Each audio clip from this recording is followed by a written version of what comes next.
In week 4, Cooper DeJean made a textbook tackle on Rachaad White. He got up, took a half step over him, and glanced down as he did it, and that got him a 15-yard penalty for taunting. That's the same 15-yard penalty that you would get for things like a late hit, a horse collar, or a roughing the passer, which I think is absolutely ridiculous. Which is why in this video I'm going to break down 3 reasons why I think taunting shouldn't even be a penalty at all. And I'm going to show you how the NFL secretly loves taunting and they just don't want to admit it. First, before I get to all of that, let me just give you a brief history of the taunting rule itself. Talks of banning taunting began all the way in the 1980s. This is when defensive players like Mark Gastineau started doing dances after their sacks, and the NFL clutched their pearls and said, that's a little bit too much personality for us. So in 1984, the owners got together and banned taunting. But it wasn't until 1993 when they officially codified taunting in the rulebook and defined it as acts or words that may engender ill will between teams. If you just look at that definition on paper, it's pretty vague. So vague that referees could essentially call it whenever they felt like,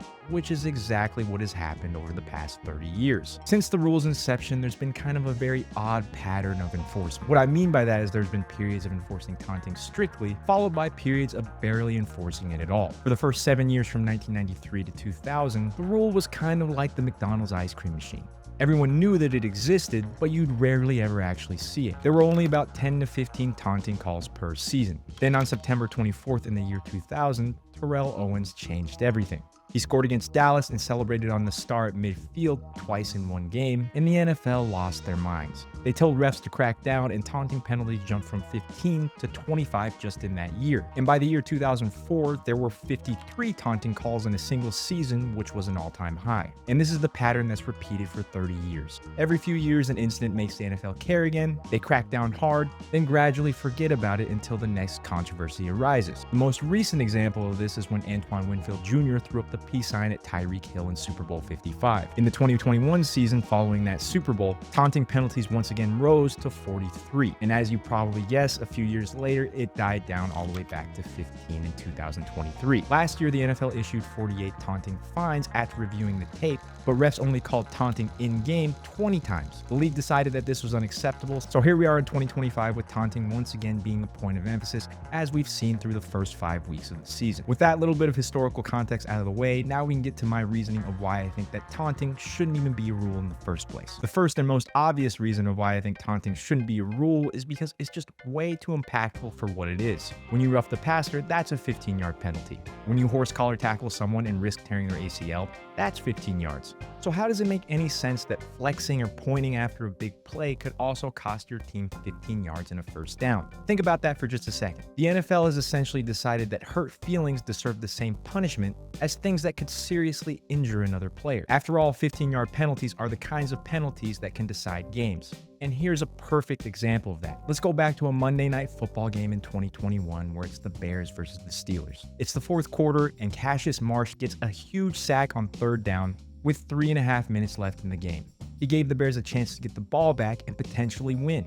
Now, before I go any further, I want you to put yourself in Marsh's shoes for just a second. Cassius Marsh had just been elevated from the practice squad to the 53-man roster that day. And he had just made what was probably the biggest play of his entire career, and he did it in prime time. If that were you, you would probably be a little fired up. Well, after that play, Marsh was fired up. He got up, did a karate kick, and then he stared down the Steelers sideline. Because he stared at the Steelers sideline, he drew a 15-yard taunting flag, and the Steelers go from having to punt to getting to extend their drive in a crucial part of the game. Commentators were so confused by that flag, they had to go rewatch the play over and over before they finally realized that that flag had to have been from Marsh staring at the Steelers sideline. The Steelers would go on to win that game 29-27. And it's impossible to say whether or not that call decided the game. But what we can say with 100% certainty is that that call definitely had a massive impact on the final 3 minutes of that game. To me, taunting should just never have that much of an effect on a game. The punishment just doesn't fit the crime because there really is no crime.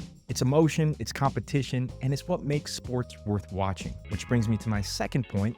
Fans, players, and the NFL all love taunting. We'll just start with the fans. Sure, there may be people out there that say that they don't like taunting for sportsmanship reasons, and I get that. But they can't say that it doesn't get them more invested into the game. For example, one of the reasons that people hated Richard Sherman so much was because of how much trash he talked on the field. But love him or hate him, I'd bet just about anything that people were more invested watching him match up against wide receivers than they cared about any of the other cornerbacks in the league. And I think the players feel the same way. These guys want to be able to show emotion on the field without fear of hurting their team. After all, this is an emotional game that they've dedicated their entire lives to. They've sacrificed everything, their bodies, their families, their youth, all just to compete at the highest level.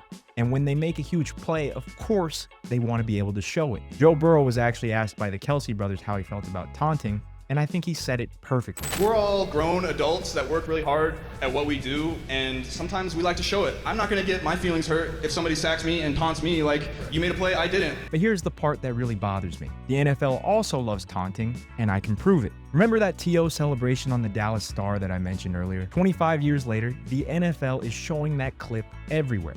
They have it in greatest NFL moments compilations. They show it leading up to Cowboys games. They show it on NFL films. The NFL fined him for creating that moment, then went on to make millions off of that moment for decades. The same goes for Antoine Winfield Jr.'s peace sign. He got fined $7,000 for that, but that moment has been shown in countless promos for NFL films, and they're once again profiting off something that they claim not to endorse at all. Also, let's not forget that the NFL actually encourages elaborate team celebrations after scoring. The entire offensive line can do a synchronized bobsled routine after a touchdown, and the defense can pose for a group photo after a turnover. These are choreographed, rehearsed acts of showboating that definitely engender ill will, but they're perfectly legal. Why is it that planned team celebrations where it's essentially rubbed in the other team's face is completely fine, but showing emotion in the moment is wrong? The NFL geniusly built a multi-billion-dollar empire on storylines and drama, which is why we love the league so much. But I just don't think that you can have it both ways. You can't fine and penalize players for creating the moments while using those same moments to sell your product for decades. Either taunting is bad for football or it isn't. And based off how much money they make off of it and how much they use these moments in promos, I think I can safely say that the league loves taunting just as much as we do. And last but not least, my third and final reason for why I think the rule is ridiculous is probably pretty obvious. I've alluded to it throughout this entire video, but the biggest problem with the taunting rule is that it's just far too subjective. Let's go back to Cassius Marsh. The guy made the biggest play of his life on the biggest stage and gave his team a crucial sack in primetime.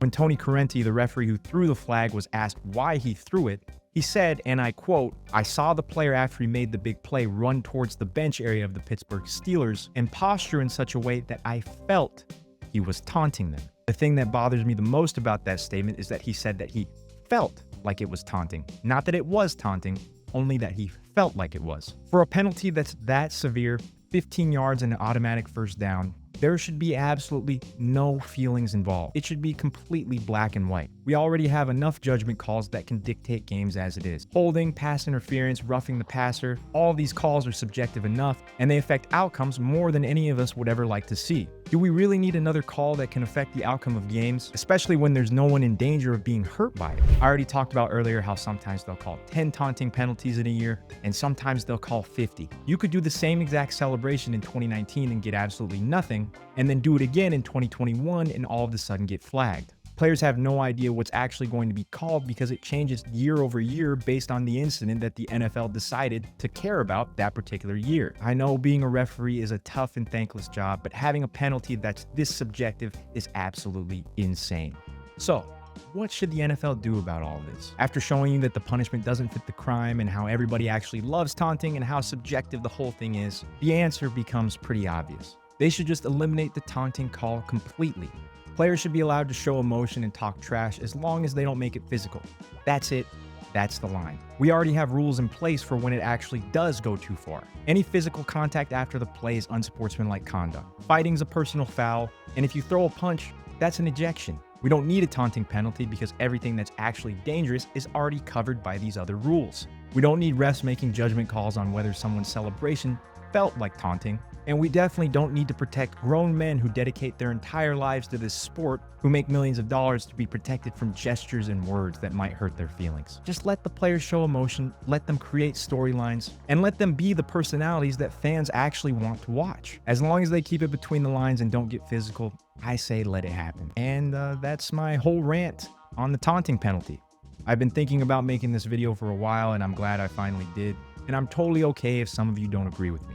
But let me know down in the comments whether you agree or disagree, And if you like this little yapping session, you may like one of my other yapping sessions in one of my other videos, which I've put on screen right here. As always, thank you all for watching, and I will catch you all in the next one.